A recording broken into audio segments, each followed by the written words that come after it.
Thank you. Thanks for the introduction, and thanks to the organizers for giving me this opportunity. So yeah, this is part of what I've been doing for the last 1.5 years, maybe. So I'm here to give a report. So the outline of my talk will be as follows. So there is no Drinfeld twist, there is no co-cycle deformation, no Qs, no thetas. Well, a theta in a different context. But instead, I will be talking about combinatorics and partitions. So we start with introducing the notion of categories of partitions, heuristically and with examples mostly. So a category of partitions P, so in the category, the object space is just the set of non-negative integers, and morphisms between two integers k and l inside the category are, well, they are called the partitions. So how you can visualize this is, for example, if you have k as the domain of the morphism, you can think of this as k upper points and l lower points.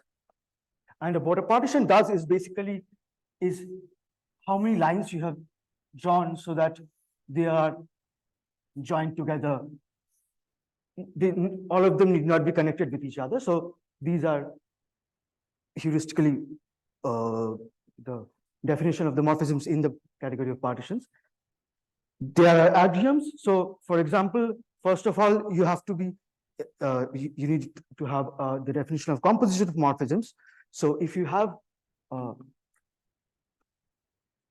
partitions between, like partitions between k points over here, l points, and then you have another partition between l points and m points with the identity partition, which is just being each L point, like the top L point being joined to the bottom L point. This whole thing needs to land inside to be a partition of K and M points inside the category. This every category of partitions is a monoidal category. So if you have, let's say, K1 points on top, and over here, K2 points on top, and the bottom points being L1 points and L2 points. How do you tensor? Tensor is just, you erase this, consider this as a whole row of K1 plus K2 points, the bottom one being L1 plus L2 points. And the horizontal concatenation gives you the tensor between the morphisms. Okay, concrete examples. So what you can have is crossing the category. What you can have is the category of crossing partitions, usually, well, denoted by C, but never mind. So an example is, so if you are considered, so let's take the integer 2 and see what can, like an example of a partition between two upper points and two lower points. This is a crossing partition, but in contrast, in the category of non-crossing partitions, there this kind of thing will not be allowed. So an example is if you have 3 upper points and 3 lower points. Just one, please. Yeah. This is an example of a non-crossing partition. And like I think my slides already say that there is also this notion of pair partitions and non-pair partitions. So what pair partition does is it joins 2 points together, like only points are pairwise linked. So I have already tricked you a little bit into showing you examples of pair partitions, is that there are no 3 points connected together, it's only pairwise connected. So what are examples of non-pair partitions, but still also crossing? Let's say you can have this. This is non-pair. This singleton is lying all by itself, but it is crossing, and similarly non-crossing and non-pair would be maybe you draw this, and just leave this. So it is non-crossing, but also non-pair. And as I said, that you can have combinations of such things. So what today I will be focusing on is this particular category of non-crossing pair partitions. Something that I should mention is that non-crossing partitions are also crossing partitions, in the sense that commutative geometry is also non-commutative geometry, and pair partitions are also non-pair partitions. This is the smallest possible category of partitions, whereas this is the largest. And I will be focusing on NC2 for today. Right. So how does quantum groups come into the picture? So by Parker-Klein-Voronowitz reconstruction, we know that if you have a compact quantum group G with a defined by a unitary U, then the entire quantum group is completely determined by these intertwiners between representations of U tensor K and U tensor L for all K and L. Quote unquote definition is this result by Barnica and Speicher, that they define these things called easy quantum groups, where the intertwiner spaces are in particular determined completely by the combinatorics of partitions. Like I said, in the partition side, I will be focusing on NC2. In the easy quantum group side, I will be focusing on liberated orthogonal groups, title of the talk. So the definition is as follows: the coordinate algebra of ON plus is this all non-commutative polynomials generated by n square number of self-adjoint elements which satisfy this orthogonality relation. It is a Hopf algebra. The co-multiplication is the standard matrix co-multiplication we all know and love. The antipode is just flipping the indices, and the epsilon is delta ij. Note one thing is that S square here is equal to identity. What is the easy property? How does this make? How does this make? So, like when we say that ON plus is an easy quantum group, so what do we mean by that? So, if you fix n, and then the category of non-crossing pair partitions will completely determine ON plus. So if you have two representations, like a representation of U to the power k and a representation of U to the power n, and these carrier spaces, then okay. So yeah, the morphisms, the ON plus covariant morphisms, this space is finite dimensional for sure, but it is of dimension equal to the Catalan numbers. There is a distinguished basis corresponding. So it's not just that the numbers are equal, but also what you should know is that the Catalan numbers exactly enumerate how many partitions there are between K and L. And it's not only that the numbers coincide, but there is a basis which corresponds with the partitions. So I'll go by example. So consider two U2 to U4. Then what do we mean by partitions completely determine generate the morphisms? So we know that from the partitions that it has to be 2 upper points and 4 lower points. How many are there partitions like this? We know that the Catalan, so this has to be Catalan 3. There are 5 of them. So as an example, this is a partition. On this side, we have, let's take omega I tensor omega j to be omega I tensor omega j to be the a basis element over here. This will be equal to sum over here. It's generated by omega k tensor omega L tensor omega M tensor omega N. Look at the partitions. Name these I, J, K, L, M, and N. Right over here, delta Ij, delta KL, delta Mn. This is a morphism in the right category. So if I tell you now that there are 4 more such things, this one, you will know how to replace the deltas in from this corresponding diagram, and you get 4 more such morphisms. Right, I'll leave it to 3.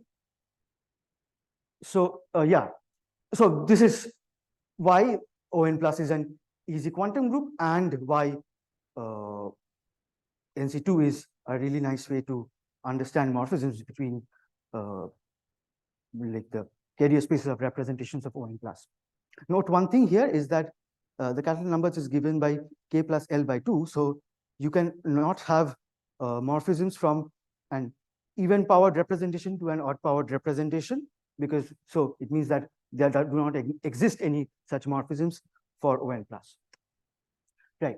Now I will show you the, so this is probably the longest part. Don't worry, I will finish in time. So now I will show the construction of the bicovariant differential calculus. So in following Voronovan's seminal paper, we have this we had this generalized technique by Yucho in 1991, where if you are given if you're so for the quantized simple Lie groups for the A series, B series, C series, and D series, what he did is that he took the fundamental representation, he considered a tetramodule over the Hopf algebra, which admitted the representation of U tensor UC, and defined what the defined the relations that need to hold in order for this to become a differential calculus.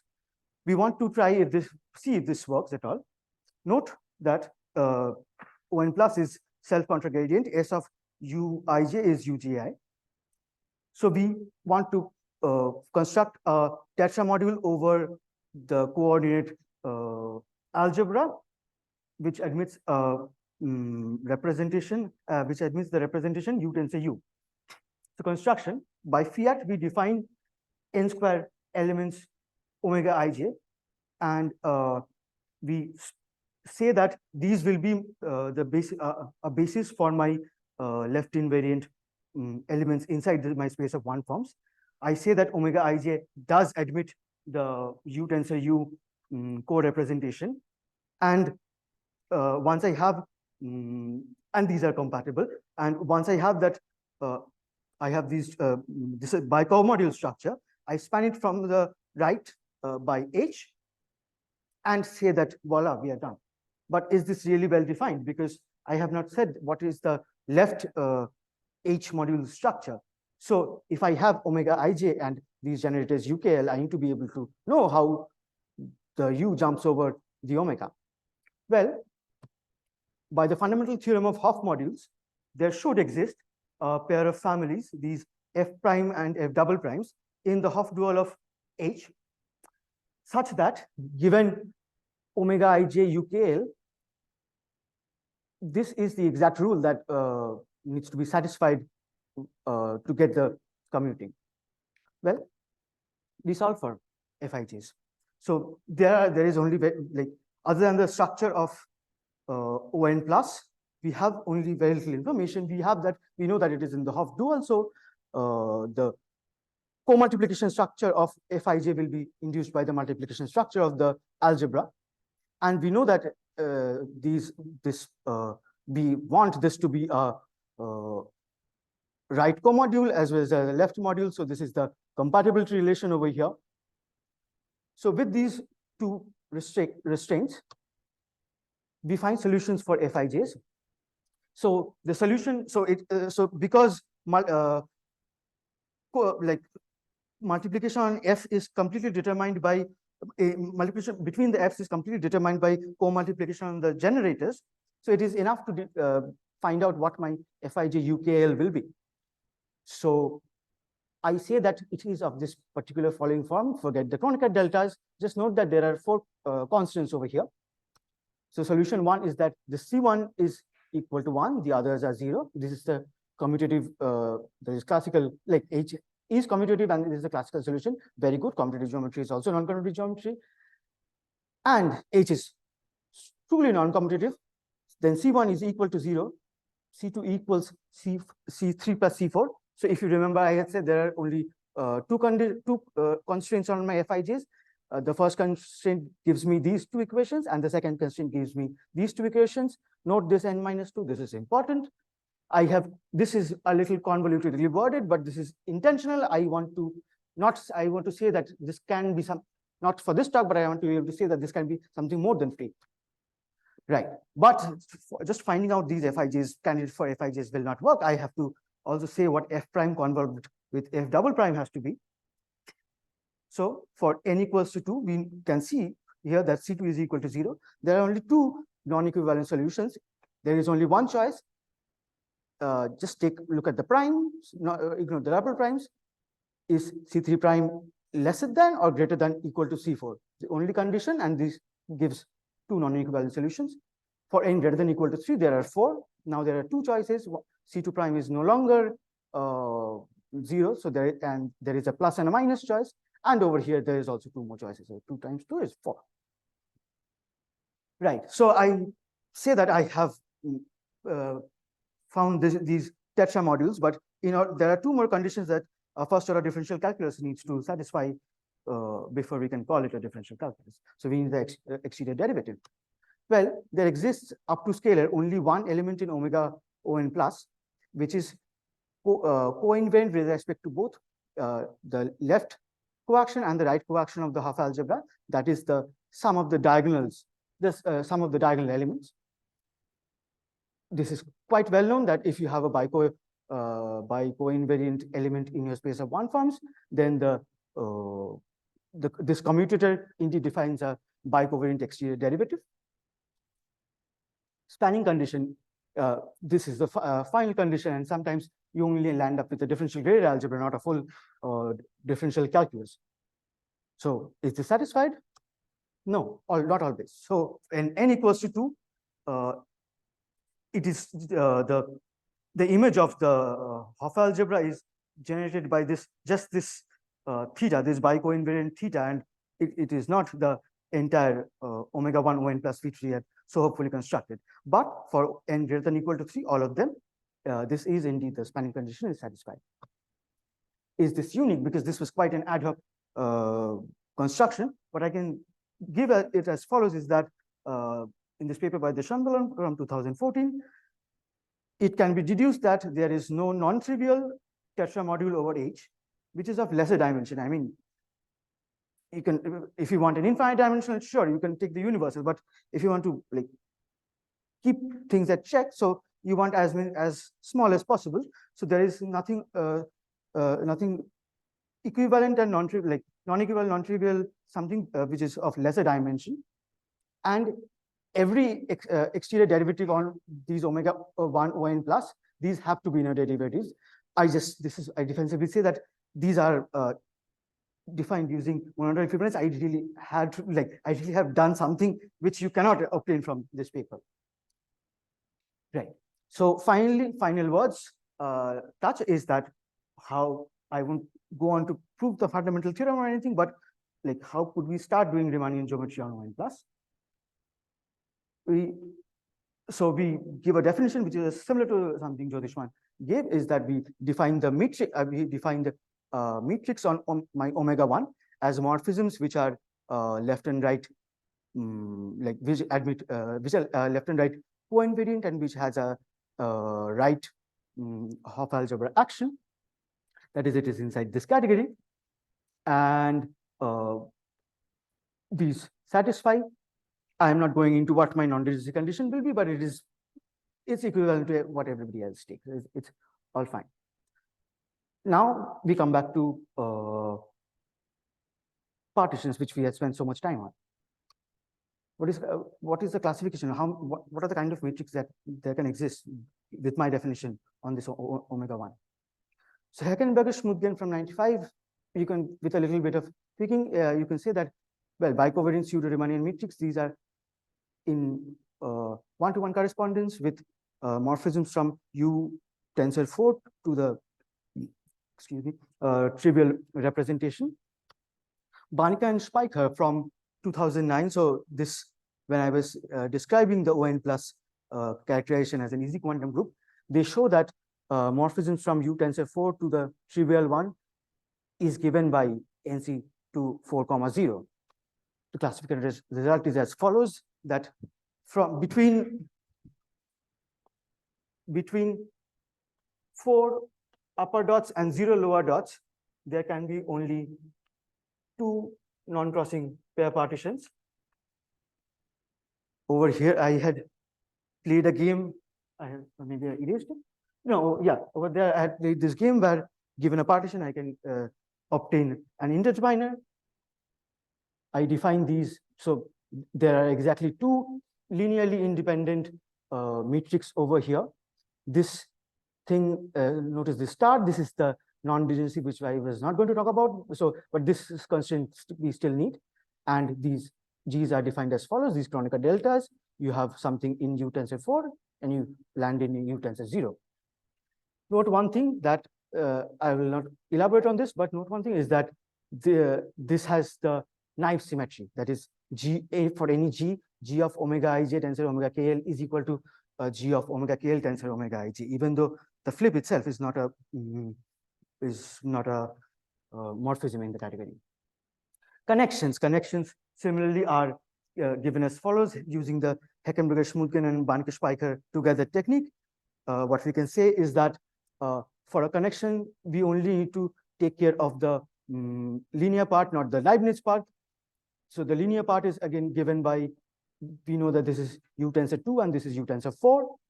This is NC2, 4. There are 5. So the Catalan number is 5. Over there, I was giving you 4, 2, 4. Oh, I did actually give you 2, 4. Right. So yeah, so I was writing out all those 5 elements. Each of them gives the linear part over this. And what happens over here, note that if this thing goes to 0, then this is just a Grassmannian connection. So in particular, the 0 inside this morphism thing, that corresponds to the Grassmannian. So it's kind of this, even though space of connections is in affine space, the Grassmannian really kind of plays the role of the origin over here. So what we can say is that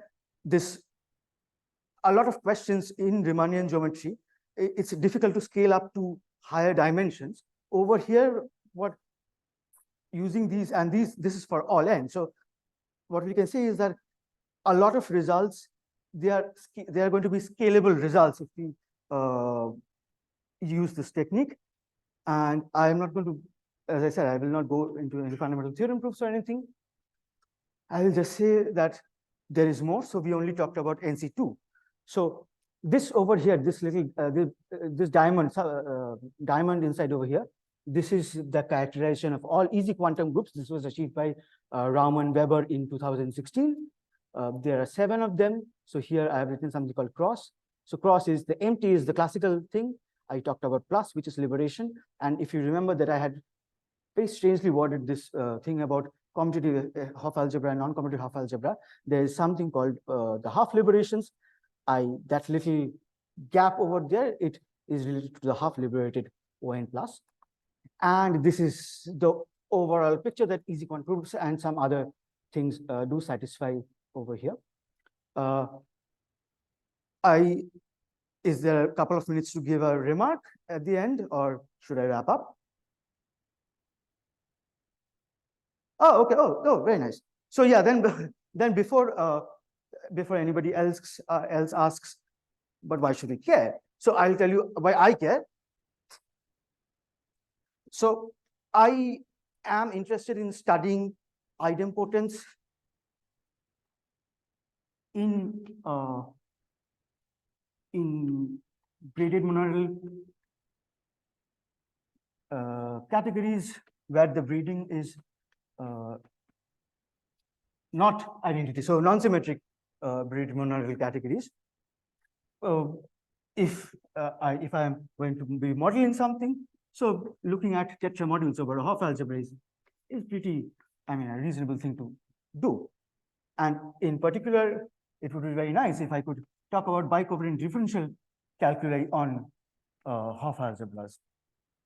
So why? So because there is this what Voronowicz did for just I mean the space of differential calculi in general in the braided monadal category of tetramodules. What you have is that if you have this braiding from two elements in the category given by M tensor n goes to M minus 1, M0. I'm using Spitler, by the way, but yeah, I'm sure everybody's an expert over here. Tensor.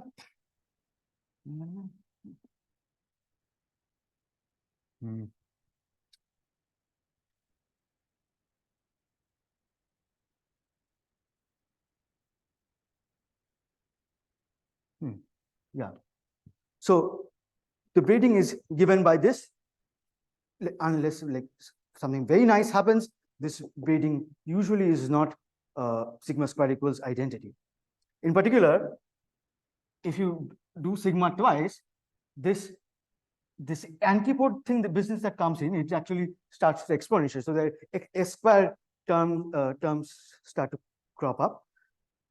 And as it turns out, I am like in general, I'm not very good at doing all this. So life is hard as it is. So I would just like to extricate the added problem of the antipode not being involutive and assume this. Thankfully, I have this nice set of examples where the antipode is involutive, and I am trying to study this braiding where just extricate the antipode business out of it and see if some information I can get over there. So that is why I'm interested in Kac-Stack quantum groups. But as it turns out that once I look at all this, I needed at least differential calculi or something to study them. But again, as it turns out, these haven't been constructed. So because like I say that noncommutative differential geometry on easy quantum groups, there really is not much literature present. So then to do all this, I have to first cook up differential calculi. I have done it for this ON plus. I'm trying to do it for the others. So that is all I have to say.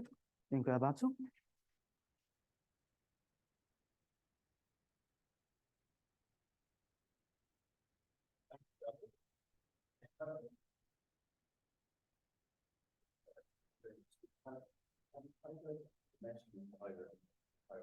Dimension of?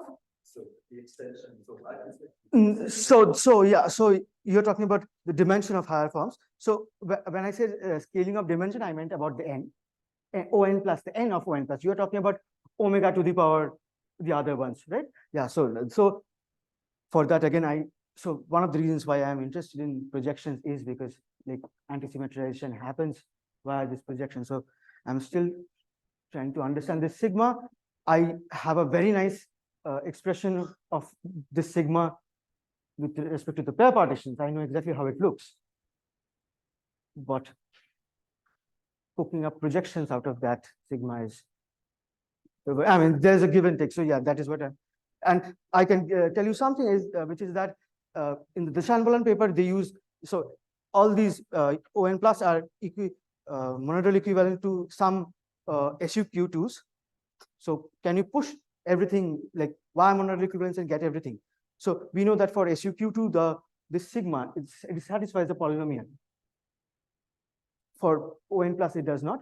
And in particular, when I said that I want S squared to be equals to identity. So you see that SUQ2 is definitely not Katz's type, and ON plus is. So I want to get this information. So any information that is pushed by monadal equivalence, it's already lost. So it's not going to be very useful for me to focus on that. So this really has to be, yeah, spend some more time. Sure.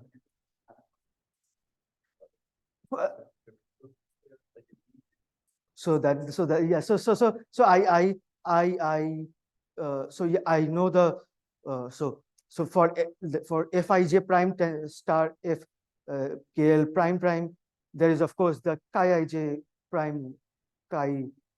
I know what they are.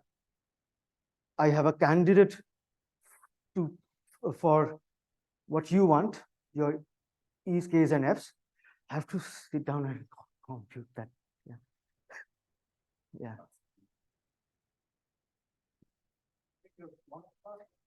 Yes, please.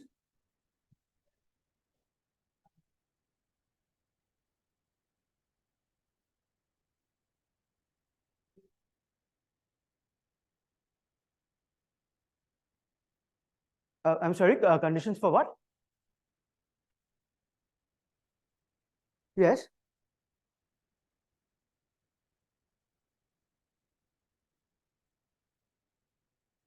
I think I can't hear you. Or do you understand what the question was?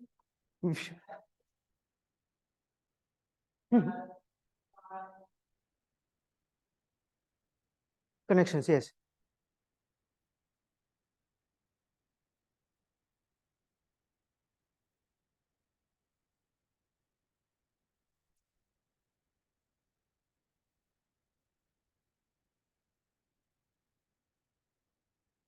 Right. So, as far as once you are boil things down for only the bicovariant structure, so where you have accounted for that it is indeed symmetric, and you get down to these omega ij's, uh, the quantum group structure essentially goes out of the window. It is just the category of partitions, but only in the bicovariant case. You can have more, but if you do not throw in that extra spanner in the works, it is only just the category of partitions.